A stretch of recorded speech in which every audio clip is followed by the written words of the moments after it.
It's time to dad. Welcome back, everybody. We are here with episode 2 billion with Time to Dad. We're on a roll. Great to see everybody. We got Josh, Julian, and Jason here with us, and we got Joe right here.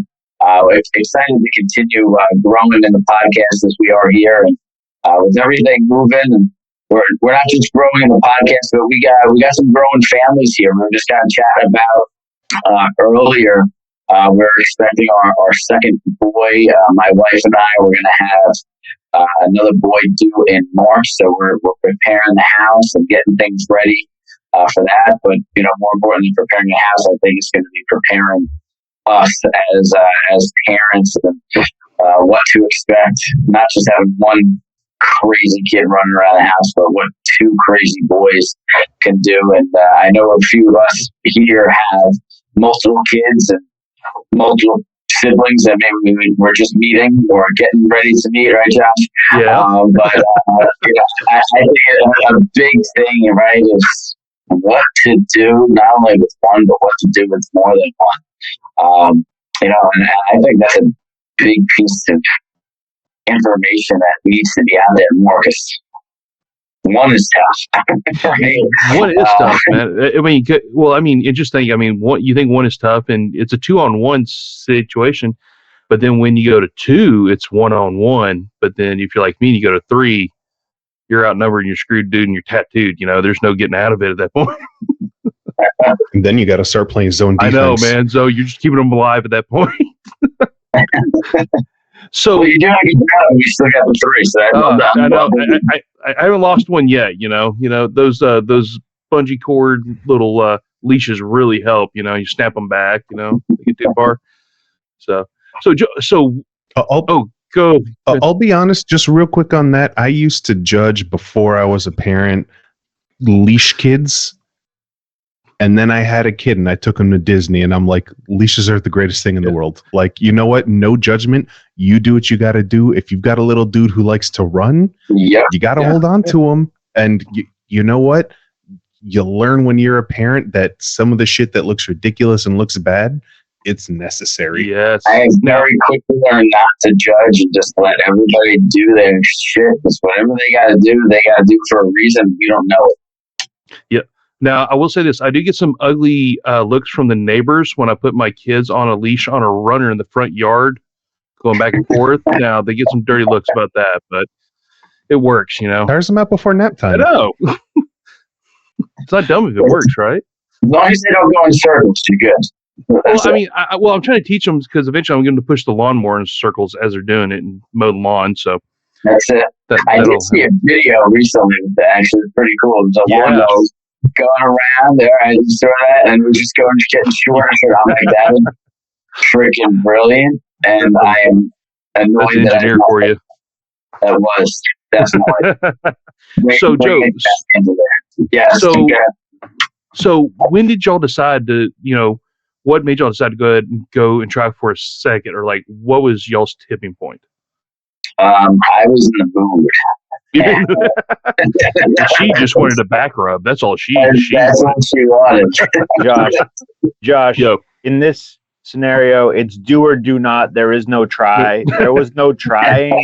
Okay, just both times is just the miracle of life, my friend. Like, there was no try. Like, I feel bad. Like, I know some people, like, they really want kids and they struggle, but no, there was no.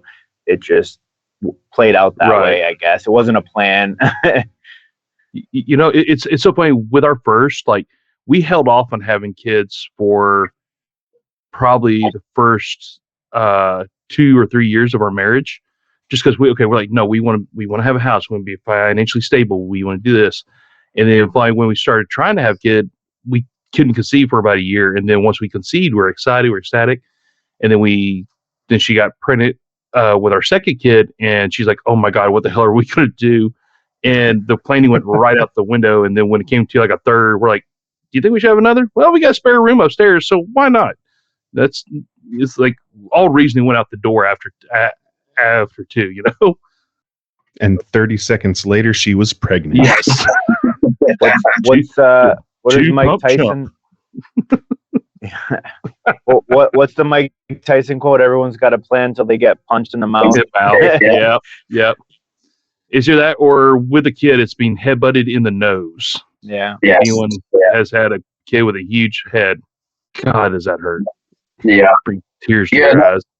I mean, we definitely planned it. It happened a little bit quicker to Jason's point. You know, right? Sometimes you might plan, but it happened a little bit quicker because it's just maybe it's the first. It was literally the first time we were like, all right, let's see what happens. It's nobody's going to happen the first time. And yeah, it happened the first time. This time around, the first one wasn't like that. But I am a planner. I plan. You know, I mean, it's kind of what I do for a living, right? So I plan things out accordingly. I remember we talked about it, and I remember we were just kind of hanging out in our backyard one day with the first one.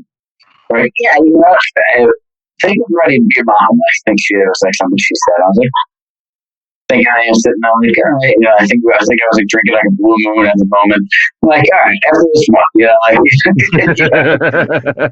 and I think it was like the next day we started trying, and then a few months later, we had that one. This one, it was kind of like we were kind of going back and forth. You know, I grew up. Me and my brother are 2 years to the day apart. We were born on the same day. 2 years apart. We grew up. We were like best friends. You know, so I think being that close in age was awesome. Right, Jason, you told me it was 2 under 18 months apart. Like they're gonna be best of friends. Like that's so cool. Like if they're into sports, they're gonna play sports together. If they have video games, they have to play video games together. They're gonna do everything together. And I definitely wanted that before my kids, you know, because I grew up with that, and I know how awesome it was having a brother that was like my best friend growing up. So, you know, 3 years, they can be 2 years, 10 months apart, which is still pretty close. I kind of wish they were a little bit closer, but it was pretty tough with one, and I don't think we were ready mentally. I don't think we were ready.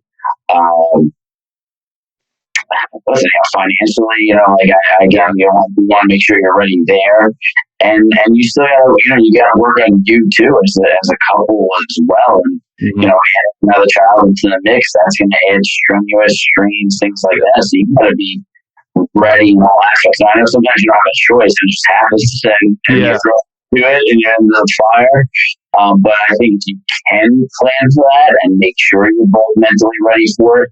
I don't think it hurts. You know, I'm gonna try that, Joe. I'm gonna do it over. I'm gonna try to do it the way you're saying. I think that's a good plan. So, Josh, like I have, like once you have one, adding another one, honestly, isn't that crazy? And adding a third one, it becomes a little more complicated because at that point you're not one-on-one, but like, how is it going from 0 to 1 compared to going from 1 to 2? So so from 0 to 1, it's like I thought 0 to 1 was really easy to me, like, and also to like my wife. But we didn't realize how easy it was until we had the second and the third, and we look back like, God, that was so easy having just one. We didn't have to worry about 2 and 3. But also, I also think it depends on the kid too, because we saw a huge maturity jump in our oldest whenever we had our second and then had our third, and because we involved them in the care.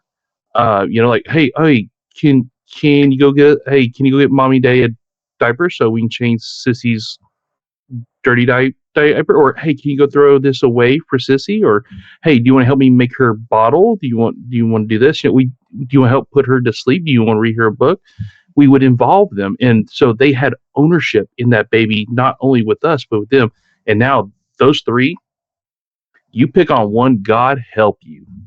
Because they are like prison yard rules. Like my 2-year-old saw a 4-year-old playing with her toys, didn't say a word, walked up behind her, grabbed her hair, pulled it back, and went boom, punched her in the face and walked away.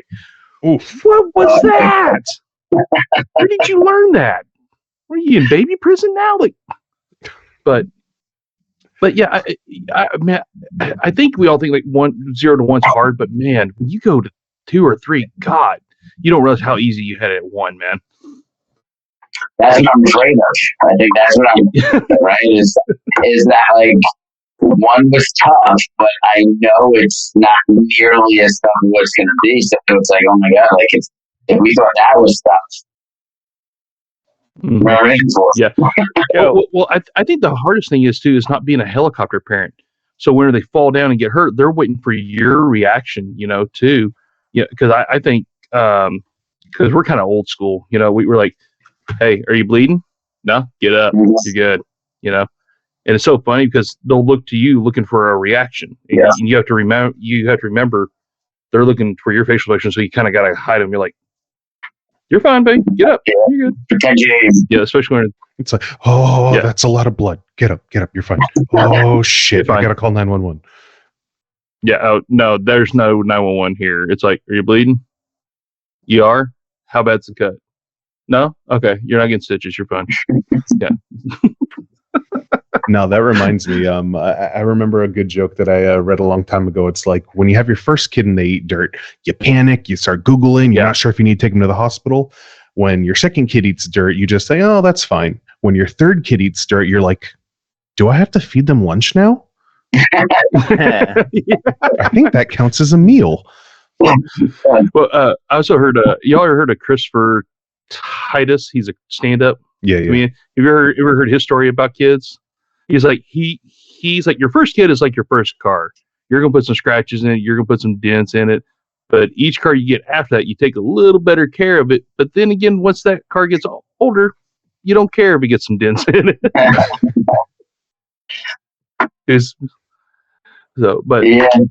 There's a lot of So- preparing for that, but I think, right, so it's not just preparing you as parents, it's preparing the kid. Like you said talking about this, Yeah. right? Like you allowed your kids ownership and had them helping, like right, Jason, you're 18 months apart, right? So like that's really close, like where maybe they're not able to start helping with certain things, where it's their jealousy, did they not like each other, it's like, throw the ball, but they throw it a little bit harder because they really want to hit them instead of throw them the ball, that stuff, like that's kind of like we're afraid, our son's like, yeah, he's definitely jealous. He's definitely not just to see with my nieces and nephews. I was gonna say, Josh, we ask all those questions to Russell, like, hey, you wanna help with Leo's diaper? You wanna help get Leo's bottle ready? But the answer to those questions is usually no. He just, but I do ask. But yeah, Right. There's Well, I just think it's important as long as you keep trying to include them in on it, and then I think eventually they'll be like, I guess so. Just as long as you're not isolating them, and just try to pull them in a little bit each time. And every kid's different, though. I think so. I think you just you have to curtail to what your kid will do, and you have to know your kid and what they'll do. Yeah, some might be a caregiver, some might want to roam something, and and some kids don't get close until they get a little bit older. Yeah, they may be at odds at 18 months or so, but then once they hit that 2, 3, 4 year mark, that's when they start to congeal because they are interested in the same things, especially if it's boys. Yeah. So something really cool my brother did when he brought his second kid home. So he brought his second kid home. His first kid wasn't at the hospital. He, my grandpa, and basically my brother, wife, second kid were all home, and then first son came home. And what they said was like, Jace, his first kid, is that the new baby? Oh my gosh, what is that next to him? He brought you a present. And like they made it look like the new kid brought him a present. So like, because clearly the first kid is usually going to be receiving a little bit less attention when there's a newborn around or something like that. So rather than like having the first impression being like, why am I getting less of mama and dada? It's like, oh, this dude brought me something. He brings me stuff. He's cool. I like him. And that seemed to be like a really good start to the dynamic and being like, this is a good thing. That was actually something I was actually about to say too, man. Because I completely forgot about it. And for anyone who's listened to the show for shocker, we went with a Disney theme. For you guys, if this is your first episode, guys, my wife's a Disney travel agent, so we're Disney fans. Anyways, but still waiting on that quote, Josh. Oh crap! I forgot about that, dude. Sorry. I will. It has been chaos, dude. It's been chaos at work. I will hook you up, brother. Well, send two over while you're doing it. I mean, Okay, I'll do it. I'll do it, brother. So what we did was like whenever our first daughter was born, which is our second kid, she came home or when he came to see her in the hospital, we had a Stitch doll in bed with her. Nice. And like, oh, she brought you a Stitch doll. And then when the next one was born, we had an Angel doll because Angel for like the girls, and so now we have one Stitch and two Angel dolls. Yeah, you got the limited edition Stitch. Yeah, I got the crash. So, and our whole family's like the Ohana theme. So, and that toy does work because I remember my mom actually did that for me whenever my little sister was my full-blooded little sister. That's a different story for another time about the rest of my family. Whenever she was born, she brought me a. Do y'all remember that 1980s cartoon Brave Star at all? It's like a space cowboy thing. Anyways, yes, she brought me a Brave Star. That's sick. So she brought me a Brave Star, and I still have it in storage, somewhere. But yeah, so I think that's something that really works well to bring that inclusiveness in. I think as well, but that's just what I think. No, I like that. I think it's ironic how it played out to have two boys that close together because I don't have a brother and I didn't have a sibling at all till I was almost 8, and then I have a little sister who's 8 years younger than me. So I don't know what it's like to have a brother. And Russell is so young, he's not going to know what it's, he'll never really remember or conceptualize not having a brother. So Mm-hmm. that's kind of a cool dynamic irony. But yeah. Russell, the young one? No, Russell's the oldest. And then Leo's 3, he's 3 months old now. But Russell, we went 18 months as an only child. Whereas so he's really not going to remember that. I mean, as much as he's always going to have a brother. That's the only way he's going to know what, understand life. I do think it's important to have kids relatively close and not have a big gap.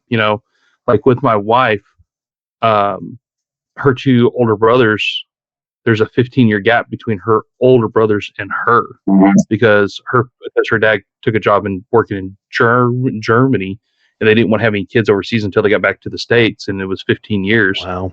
So by the time they got back to the States and they started having kids again, there's a 15-year gap between there's the two older boys, and then there's my wife and her younger brother. It was almost like they had two different families because about the time that she came of age, they moved out and gone to college. So it's like another family. Yeah, my oldest brother's 14 years older than I am, and same thing. So I have my oldest brother's 48, then there's another brother that's 46. So they were 2 years apart. And then it goes down to 36, and I'm 34, and we're 2 years apart. So me and my oldest is 14 years apart. So now my mother lost two boys in between, so they would have been closer. But my oldest brother is 14 years older, so it was almost like coaching me on the soccer field. People thought, "Oh, is that your dad or something?" Right? Sometimes even to this day, right? He's older than I am. People, is that your dad? People thought that all the time growing up, but we have that brotherly relationship. All of us are very close, but there is also that aspect of it. He has a little bit of a fatherly brother figure also. So it's kind of an interesting dynamic, because I think having 4 kids, your dad has to work a little bit more too. So he's working all the time in the city and things like that. Where they kind of took that role, like babysitting us as opposed to they were 18 watching us at 4 playing Ninja Turtles, and their friends coming over, and their friends were like our friends, but a whole different thing. But it definitely was an interesting dynamic, and it's not as normal, I guess you could say. Sometimes with parents and kids. Yeah. So since you have that experience of having like a way older sibling, did he ever use you as like the baby or the little brother to pick up girls, because I see that a lot now. Like I see that a lot. Like, cause like I've got a friend of mine. She has an 18-year-old kid, but then she just had another baby, and the big brother, like, he takes ownership of the kid, but he'll take that kid out everywhere, and he's just got girls all over him. Man. See, I don't remember that. I mean, I'm sure they probably did at certain points, but I remember the opposite way, right? My nieces, which were his kids, right? Because I was 12 and his uncle. And I remember, like, all right, like, you know, my nieces, you know, it was cool to have that. Like, so I used them as, you know, try to make on the other way, right? So I remember the opposite side of it. Like, hey, this is my nieces. Yeah, let's, you know, why don't you hang out with my nieces? You know? Yeah. Now, one of the unexpected things that for us to have, like, both boys and girls that we're going to watch out for when they get older, especially when they're close in age, is their friends wanting to date one of the siblings. Ooh, that's a tough one. Yeah, that's going to, like, I'm fearing that day because my two girls are fierce, and my boy that is an interesting thing. That is, yeah, it's because on one end, it can be like the greatest thing in the end. Like, hey, like, my best friend married, you know, my sister or something. Not my sister, I don't know how that is.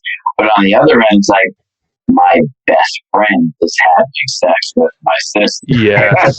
Yeah. It's a whole, it can be the greatest thing in the world. Like, hey, we're brothers. No, we're really brothers now, or it can ruin everything. Yeah. It's one of those things where it's like, it's either great or it can be in bad, or even they just dated for a while and then they broke up on bad terms. That's just like, that's tough. It's tough, man. Because I mean, that's when you're like, so do I go with my lifelong best friend or do I stick with family? You know, it's one of those bridges that it's going to be interesting to cross whenever we get there. Because I mean, with my kids being so close apart, I mean, so close in age, that's bound to happen. So, well, I think the thing, right, being a parent is us having to is teaching from learning from what we've experienced, right, or what we're talking about here. And for example, right, Jason, you just mentioned you have a sister that's 8 years younger, right? So, all right, well, if I have a daughter in a few years and my son's 8 years old, all right, well, hey, Jason, what did you go through? What was it like? How did you feel? And, you know, you can kind of point in that scenario. You know, well, your sister's in her 20s now, I see, right? Yeah, so she's 27, 28 now. So, I mean, which is crazy too, because, you know, there was no closeness with an 8-year age gap. We both essentially got to experience some like only child type years because because I was gone, whether it be college or what have you, and she kind of got my parents to herself at a certain point. But yeah, no, that I do hope there's a closeness to having them closer together, because there was some lean years there when you're 8 years apart and it's a sister, and yeah, but I mean, we're closer now, I'd say, for sure. But that was not always a pleasant relationship when we were growing up. I'll be honest on that. Well, and the thing is, like, I feel like maybe that 8-year mark that's kind of like an awkward gap, because, you know, it's, you know, it's not 3 or 4 years and it's not the 15 years, that awkward 8-year gap to where, you know, whenever you were a teenager, she was 8. So there was nothing relatable, and you probably had to be her taxi driver everywhere. You had to be her chauffeur. And yeah, you guys never went to the same school together. You guys never had like friends who knew each other's friends or anything like that. I had a similar experience. My oldest sister is 7 years older than me. And then when my dad remarried, I got some stepsisters who were like 20 years older than me. And it was kind of tough to make that connection and become close, because we were, what the hell does a 30-year-old have in common with a 10-year-old? Like, we're not going to talk about it.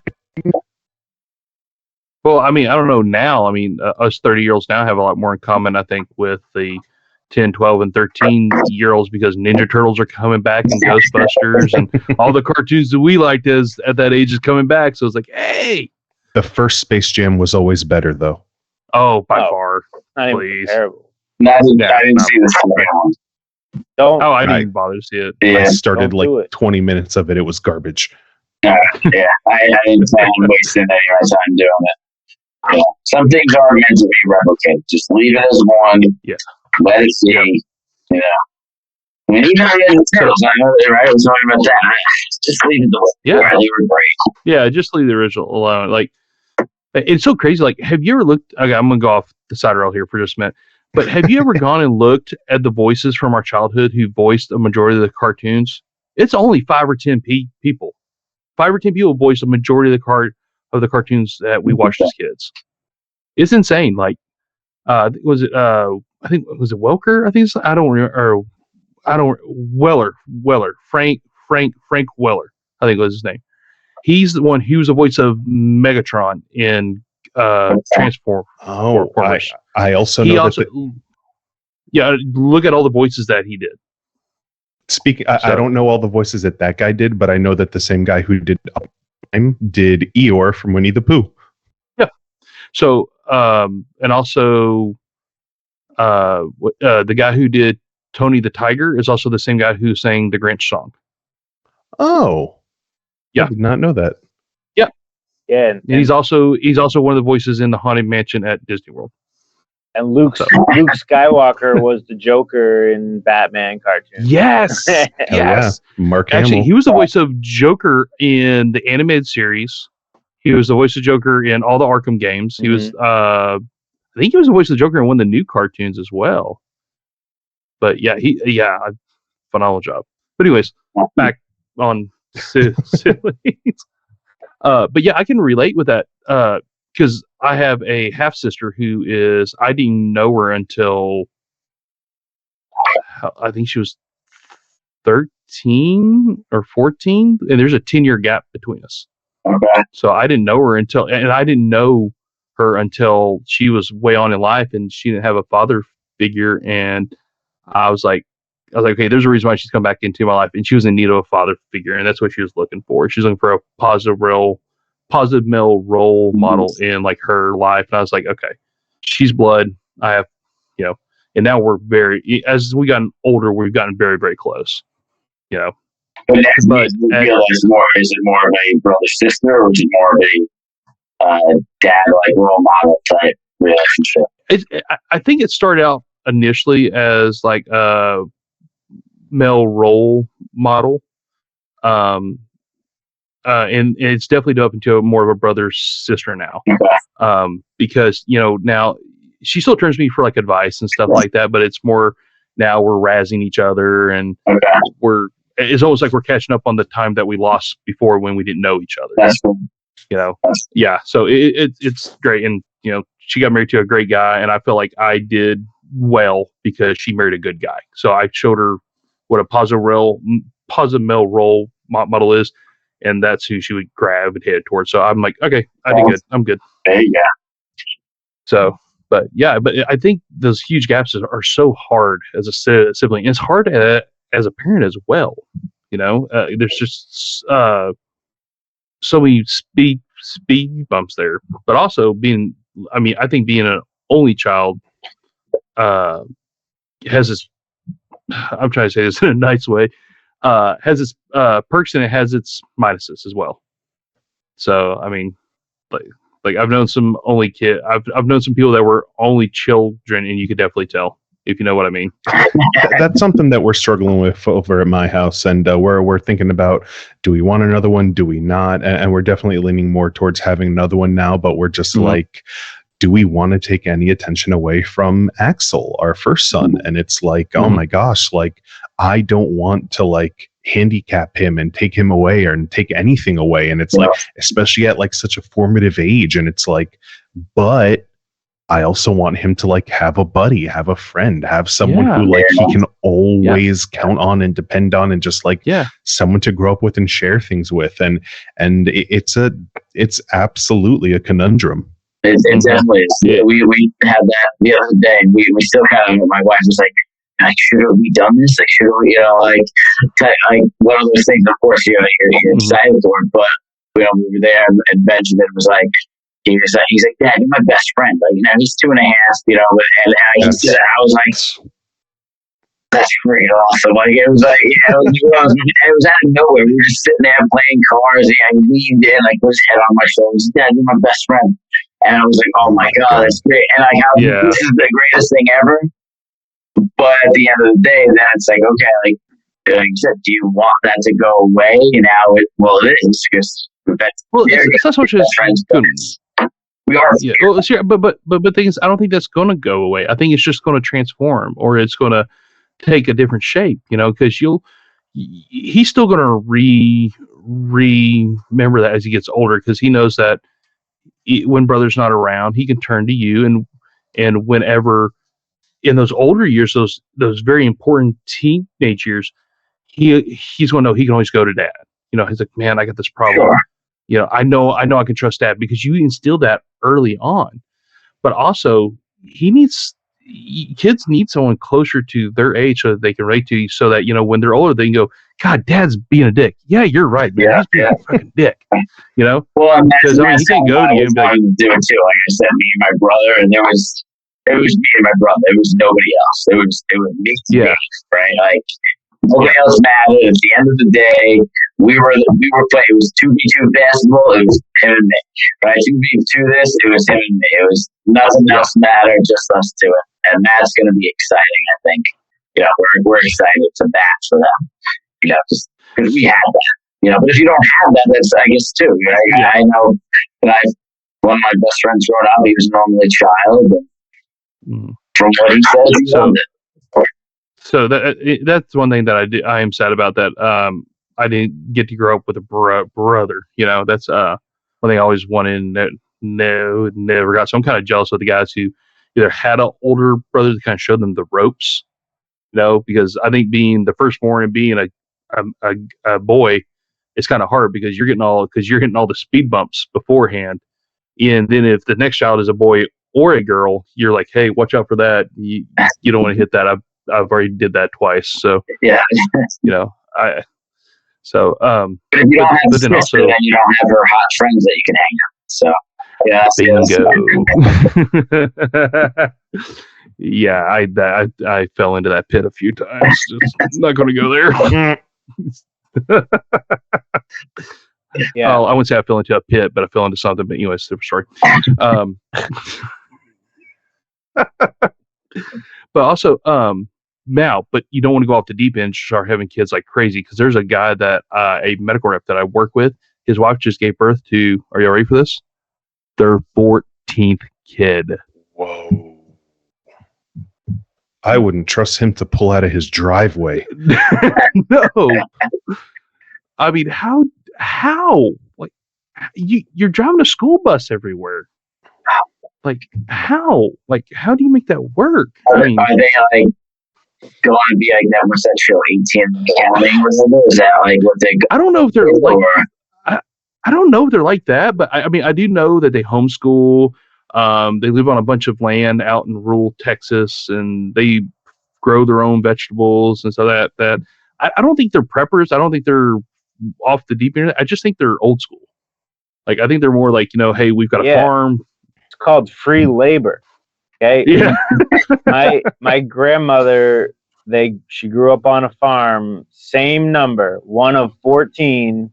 And the oldest and the youngest is, just mathematically, there's a big gap there. So, like, some of them they're all living in the house.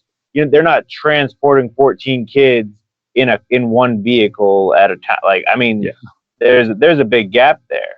Mm-hmm. Yeah, but also back then, you could transport all the kids in the back of a pickup truck. I mean, they frown on that now. So even, still 7. Yeah. 8 at a time. And, we're talking about, like, scary 2, 3. That's, I know, I guess, again, like, my parents, as tough it was having the 2 sets, it was like on the side, they also had help from the other 2, right? Which is like, okay, you're 14, or you're 16 now, he's 2, watch him for an hour. Like, and do this and do that. And they would have fun with it and make us like do stupid things, I'm sure. And there's videos and pictures of us, as a 4-year-old and 2-year-old beating each other up, and they were having a great time with it. But it was interaction for them and for us, but it was great for our parents. But there's no big when you have 14 kids.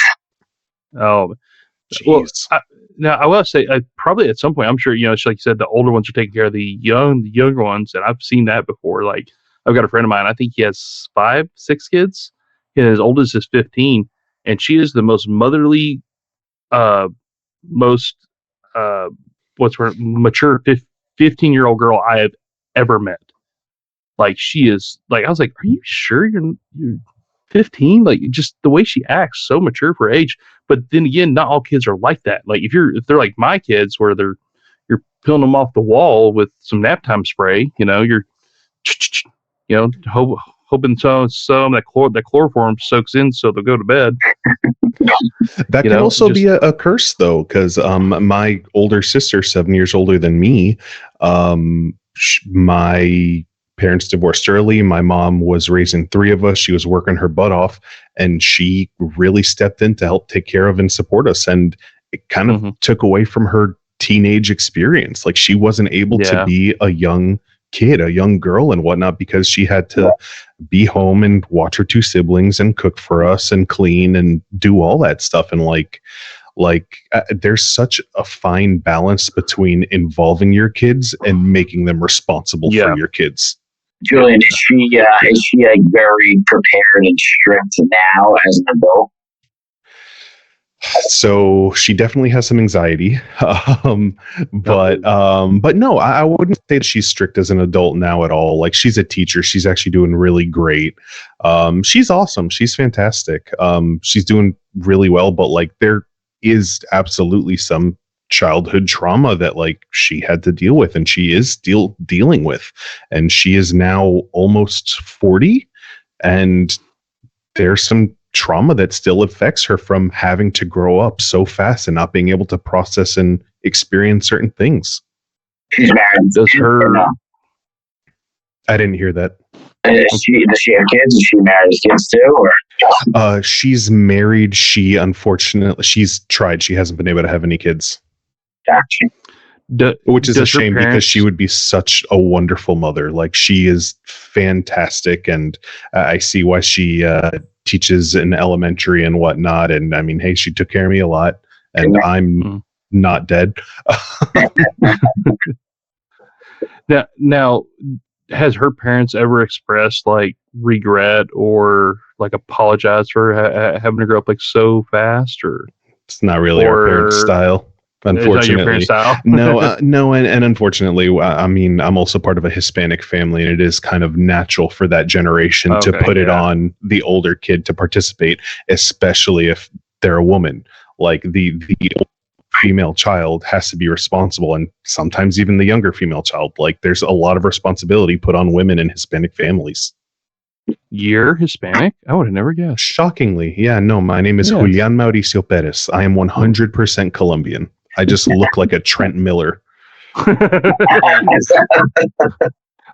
thought you were going to go to that diet. That I went to high school. No, that is actually awesome. I really thought you were about to go into the whole dialogue from Princess Bride. Like, I am Montoya. My name is Inigo Montoya. You kill my father. Prepare to die. Yeah, no, it's a shocker. Shocker. Yeah, and that's also something else. Is like the different cultures. The cultures and the family dynamics that we all grew up in. Because Julian, you bring up about your Hispanic family and how what was expected. But me growing up in East Texas, we're kind of old school, and you, as soon as you were able to walk and carry a tool, you were a productive member of the family. You were doing something. Like, I remember age 9 helping my dad drop a transmission out of a work truck. And also I remember working cows at age 9. Age 10, That's cool. I helped pull a calf. It was cool, and actually I don't regret it. Because at the time, I didn't realize I was growing up fast. I'm working with Dad. This is cool. I'm being like a man. I'm being like Dad. but not everyone views it as that way. Everyone's like, "Oh, your childhood was stolen." It was. I had fun. I mean, Yeah, I think there's certainly levels of that, and there's like variables. Like you can absolutely like teach your kid the thing that you do, and you can teach them responsibility in a productive and constructive way. But there's also like a degree to that where you can be burdening your child. Yeah. And it you know what? It's tough to find out where that line is until you may have already passed it or until you've had years to reflect. yeah. Well, and I think that also what helped shaped my future for the career for me to go into, because I think my dad realized early on that blood and gore didn't bother me. And so as I got older, he started to expose me more to, because he was a part-time firefighter as well. And he was a what's called an EMT intermediate, not quite a paramedic, but pretty close. And he started taking me on calls, and he would let me sit. Yeah, I was like 12, 13, but also I think he was using it both as to see how I would react, but also to teach me not to drink and drive, or not to do this, not to do drugs, because these are the outcomes. This is what you see.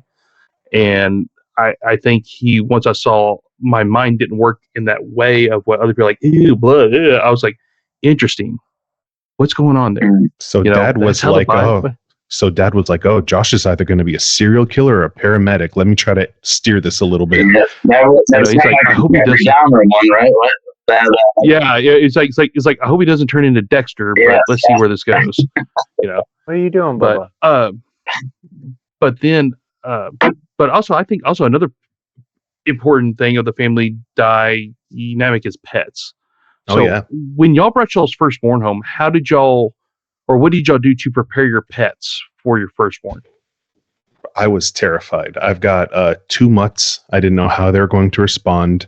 Luckily, I had some friends that had babies before me, and so we would them come over, and it was like really sweet to see how my dogs would interact with the babies. And I'm like, great. They're not aggressive. They're not hostile. They're not anything. I remember the first time my wife's friend Amber came over with her little daughter and changed her diaper. And when the baby cried, Ryder, my dog, came in like looking concerned, like, is everything okay? Do you need help? Like, he had such a weird, like, parental and concerned look, like, take care of the baby. And then it just took a while for us to like be okay putting Axel on the floor with them and whatnot and warming them up. And it was just a lot of holding him on the couch in a secure manner and letting them check him out, but like keep a distance and make sure they were comfortable and accustomed. And we just slowly warmed up. And once he wasn't like this fascinating new stimulating toy for them, we were comfortable setting him down and just monitoring the interactions, and they were cool. Yeah, I think you got to learn to test it out, right? It's new to both of them, and we have our dog definitely gets agitated with our son because they're learning, right? And they don't feel like getting poked in the eye, and their whiskers pulled, and this and that, and I think that's what you gotta teach the child just as much as you got to teach the pet, or, you know, in that situation. I know sometimes people take me as a pet for, you know, listen, I mean, if you got your beard pulled and hair and slapped, and I was like, I mean, they're an animal, right? And, you know, this was their house, or in our situation, their house first, and this thing came into their home, and it's an adjustment there, and their whole life gets taken up. And I think a lot of times, and I think you'll agree, just kind of from everybody's nodding, is that you got to teach the child that their dog is part of the family just as much as they are now, on a different level, of course. But don't just let your child pull the ears of the dog and then get mad at the dog when the dog snaps or sniffs. Yeah. Yep. So I know one thing that we did, it may have been a little overboard, but we got really good results with it. Just a breed of a golden doodle and a Yorkie, is when they initially wiped off our kids when they first came out, we would take that towel or take that blanket, we would roll it, we put it in a Ziploc bag, and we brought it home.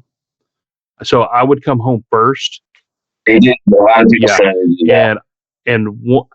When I walked in, and our golden doodle's name's Max, he smelt it. Well, they also laid on my wife because they slept with my wife because I think they could hear the heartbeat at a certain point. And he smelt that blanket. He took the blanket from me and went and put it in his bed. And when I left to go back to pick up my wife and our firstborn and came back home, he was still there. And when he walked in, he sniffed the blanket. He sniffed our firstborn, realized that's him.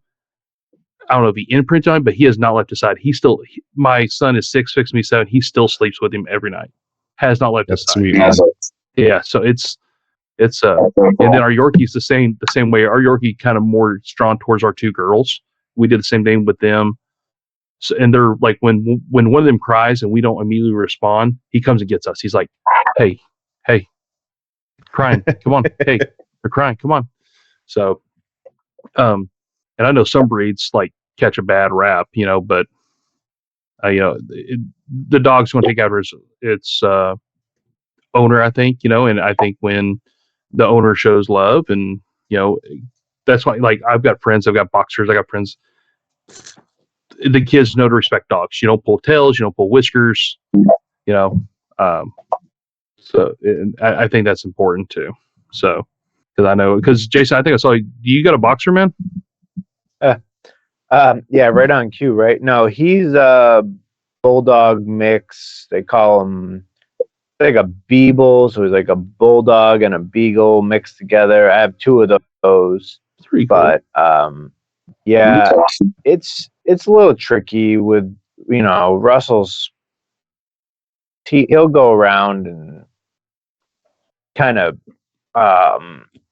slap at him or swing toys at him, like just taunting dogs if he gets a chance. Like he knows not. You can tell even at 21 months, he knows it's not the right thing, but he really wants to, And then the dogs just kind of put up with it. But at a certain point, the dogs aren't gonna put up with it, and that's a weird, scary thing with kids and animals. But I think the dogs really do respect the space and understand when, especially if it's a natural born baby and you're bringing the baby in, like the dog was there throughout that like growth of with your wife or your significant other, So I think the dog is accustomed to it without actually even you needing to do anything. In that way, they kind of recognize. But I know my wife has talked to other moms who they can't stand their dogs at a certain point once they have kids, and that's a weird thing. Like I haven't sensed that as a dad, but I mean, yes, the dogs are just added work on top of the kids, but it's a weird thing because your dogs are your children, and then once the kids come, it changes it a lot. So, Joe, test the parenthood as a dog has, right? Yeah. Joe, do you have dogs or? We have a dog, a rabbit, and a lizard. Actually, we have. We have a dog. It was a rescue, so it's some type of Schnauzer Terrier type mix, and then we have a rabbit, which is definitely a different thing too, right? Because they are very delicate. And that's been like a whole other thing too. Now it has, our rabbit has his own room and everything because he's an inside rabbit, and you can't pick that up. You can't play with them the same way. They might look big and puffy and might be this big, but they are like 5 pounds. I mean, if he fell on the rabbit, that back is snapped. Yeah. So my wife has done an amazing job with, kind of bringing him in and allowing him to kind of get used to him. And he'll go in there and he'll like tiptoe. He'll like barely touch him. Like he knows he has to be soft, and he says, I'm doing nice to rabbit's name is Simon. Gentle hands. Exactly. Yeah. The lizard he hasn't touched yet. We tried to get him to, but he'll back away. He says he wants to. We'll take him out and Thanks. What kind of lizard do you have? It's a leopard gecko. Oh, that's cool. My son has one of those at school. His name is Littlefoot, and my son loves him. And I might be getting him a leopard gecko for Christmas. Well, if you drive to New York, you are more than welcome to take Koopa. He has been around for 18 years. I don't know how long this thing is. It was a gift from one of my friend's ex-girlfriend's parents. We were joking around when I was in Florida one time. We were at Disney, Josh, right? And I was 18 trying to catch lizards to bring them home. It was my first time in Florida. And all of a sudden, my friend's girlfriend's mom comes, is like, yeah, you want a lizard? You want a lizard? We have them. And I was like, no. I kept saying no. And then at the end of the night, she comes out with a tank and gives us the baby lizard of there too. And I was like 3 years old at the time. This was 16 years ago. So it's 18, 19 years old, this lizard. And it is still alive. And so according to Google, they live 15 years in the wild and 10 to 20 years in captivity. Yeah. So admit, I'm right around there, and I never did I think my kid would have my leopard gecko. That's funny, man. Did you say the gecko's name was Boopa? I named it Boopa. That's funny because we have a bagel shop down here named Boopas. Really? Seriously, yeah. Can you go and take a picture for me? Yeah, I will. That'd be awesome. And send me 3 because I want food. So. Oh, dude. Well, these people are like from New York that run it, so it's okay. It's taste this. Yeah, I'll send some up to you. Now, one last thing to touch on is pets getting older. We got, because we're going through that right now. We've got a Yorkie who is 14, 15 years old, getting a little crotchety at her old age. So, having to teach the kids, hey, you can't sneak up on her. You got to be gentle with her. Let her know you're there. She's going blind. So that's, I think that falls, that kind of falls in with that same thing we talked about before. The dogs are family. You treat them just like you treat anyone else. You can't beat on them. You can't, you can't mistreat them. So I think that kind of goes back to like what Jace was mentioning earlier, where like you're at the age that like our kids are now, like toddlers, like they're really testing boundaries. Like when my kid is like, I'm still working on like leave the dogs alone when they eat, because like my dogs are not food aggressive, but like you want to train your kid not to mess with animals while they eat. And I think that's just another part of it, man. Like you got to try to teach your kid the boundary, because when your dogs and your other animals start getting old and whatnot, like they're sensitive and they're delicate, and it's not their fault if they react in pain or fear or something. Like they're living beings, and it's normal. Yeah, absolutely. And and we told them, you mess with her, you scare her, she's going to snap at you. She might bite you. Okay. And it's not going to be her fault. That's going to be your fault, because we told you, we were not, and I think it's also good to show the kids that you're not always taking their side. It's like, hey, you don't always do right. There is faults. Well, guys, I think we've had a very productive podcast, man. I think this is a great episode. So, but I think this is a great time to cap it off here, guys, and save some more for next time. Like and subscribe. So, Time to Dad. Like and subscribe, please. And look up our Facebook page as well. If you would like to join our Facebook page, shoot one of us a message, and we will happily add you in. We are trying to grow that community of dads. We are there to support each other. We're not there for drama. We wanted to be a sounding board for you. You need some advice. You need some ideas. You want to bounce some ideas off? Holler at us, guys, because we're here. Until next time, guys, we'll talk to y'all later. Later. See you guys.